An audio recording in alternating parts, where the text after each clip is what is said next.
زمانے کی خلوتیں بھی ناپاک ہیں کہ یہ موبائل فون جو ہے ہمارے پاس، یہ موبائل فون بظاہر تو یہ چھوٹا سا ایک پرزہ ہے، لیکن اس نے خلوتوں کو ناپاک کر رکھا ہے۔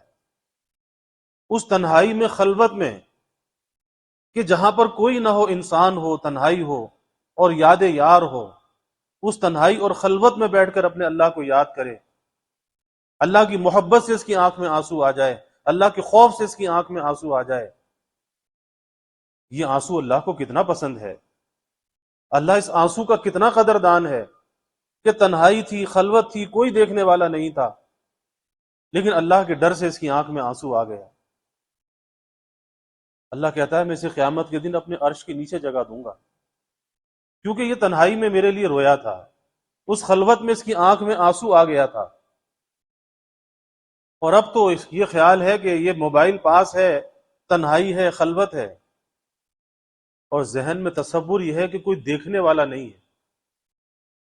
تو ٹھیک ہے، کوئی انسان تو دیکھنے والا نہیں ہے، کوئی ماں باپ پاس نہیں، کوئی بہن بھائی پاس نہیں، کوئی بیوی بچے پاس نہیں، لیکن اللہ تو دیکھ رہا ہے۔ اللہ تو قرآن میں ہمیں جھنجھوڑتا ہے، کہتا ہے الم یعلم بان اللہ یرا، کہ کیا انسان نہیں جانتا کہ اللہ اسے دیکھ رہا ہے؟ تو اللہ کی نظروں سے تو پوشیدہ نہیں ہے، اللہ تو تجھے دیکھ رہا ہے، پھر کس طرح سے اپنی خلوتوں کو ناپاک کرتا ہے؟ اور آج سب سے زیادہ بربادی کا اگر سامان ہے، جس نے سب سے زیادہ حیا کا جنازہ نکالا، جس نے اخلاقیات کو برباد کیا، آج یہ موبائل فون ہے، یہ سوشل میڈیا کا استعمال ہے، جس لوگ ایک تفریح سمجھ رہے ہیں۔ یہ تفریح نہیں ہے، یہ نشہ بن چکا ہے، لوگ اس کے ایڈکٹ ہو چکے ہیں، یہ نشہ بن چکا ہے۔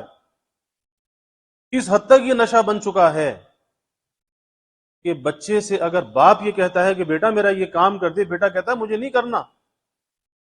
جہاں پر ماں باپ کا ادب اور احترام رخصت ہو گیا، رشتوں کا تقدس جہاں پہ پامال ہو رہا ہے، آپ اندازہ لگائیے اس کے زہریلے اثرات ہیں، اس کی سمیت ہے جو آج معاشرے کے اندر ظاہر ہو رہی ہے۔ اور ایک مصنوعی دنیا ہے کہ لوگوں نے ایک مصنوعی دنیا کو آباد کر رکھا ہے کہ جس کے ذریعے سے آج ناجائز تعلقات کے دہانے کھلے ہوئے ہیں۔ شادی شدہ مرد ہے ناجائز تعلقات کے اندر مبتلا، شادی شدہ عورت ہے ناجائز تعلقات کے اندر مبتلا۔ آپ اندازہ لگائیے، یعنی وہ باتیں کہ جس کو سوچ کر بھی انسان پہلے ڈرا کرتا تھا، اس کا تصور بھی نہیں تھا کہ کوئی کسی کو میسج بھیجے گا، کوئی کسی سے ملاقات کی کوشش کرے گا۔ ایک حیا تھی، ایک شرم تھی، ایک عفت تھی، آج سب چیزیں رخصت ہو چلی۔ بے باکی کے ساتھ لوگ کہتے ہیں جی ہم سے دوستی کر لو، کہیں پہ عورت مرد کو دعوت دیتی ہے دوستی کی، کہیں پہ مرد عورت کو دعوت دیتا ہے دوستی کی۔ آپ اندازہ لگائیے، یہ ساری اس کی زہریلے اثرات ہیں جس نے آج ہمارے معاشرے کو ڈس رکھا ہے۔ اور پھر جب حیا چلی جائے، حیا رخصت ہو جائے، تو پھر انسان کچھ بھی کر سکتا ہے۔ اللہ کے حبیب صلی اللہ علیہ وسلم نے فرمایا کہ جب حیا چلی جائے پھر کچھ بھی یہ کر گزرے، اس سے کچھ بعید نہیں ہے، یہ کچھ بھی کر سکتا ہے۔ چھوٹے چھوٹے بچے آج جسمانی اعتبار سے ان کے جسموں کے اندر اس کے نقصانات، کہ بچہ 6 گھنٹے تک 10 گھنٹے تک اسکرین کے سامنے تو بیٹھ سکتا ہے، 5 منٹ آپ کے سامنے بیٹھ کے بات نہیں کر سکتا۔ کتنے نقصانات ہیں۔ پھر ایسے واقعات بھی ہوئے کہ ہمارے یہاں پاکستان میں کہ وہ پب جی گیم کھیل رہا تھا، آن لائن گیم کھیل رہا تھا، اور اس نے پسٹل لی اور اپنے بھائی اور بھابھی کو قتل کر دیا۔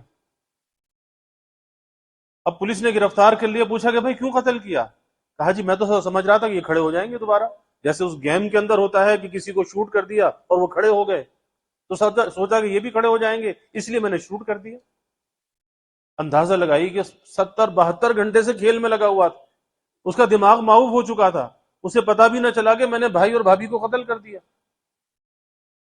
تو خدا را ہمیں اپنی نسلوں پر رحم کرنا چاہیے، ان لعنتوں سے اپنے گھروں کو پاک کرنا چاہیے، کہ یہ ایسی ضرورت کی چیز نہیں ہے۔ زیادہ سے زیادہ اس کا کام کیا ہے؟ اس کا کام ہے لوگوں سے رابطہ، کمیونیکیشن، رابطہ۔ تو رابطے کے لیے تو 1-2 منٹ کی ٹیلی فون کال بھی بہت ہوتی ہے، یا پھر کسی کو انفارمیشن کی ضرورت ہے تو انفارمیشن بھی موجود ہے۔ کوئی آدمی ہے، کوئی ڈاکٹر ہے، کوئی انجینئر ہے، کوئی آرکیٹیکٹ ہے، اسے وہاں سے کوئی معلومات لینی ہے وہ لے سکتا ہے، انفارمیشن وہاں پہ موجود ہے. لیکن یہ جو ہے نا کنیکشن بڑھانا، لوگوں سے رابطے بڑھانا، تو یاد رکھیے کہ یہی بربادی کا سامان ہے.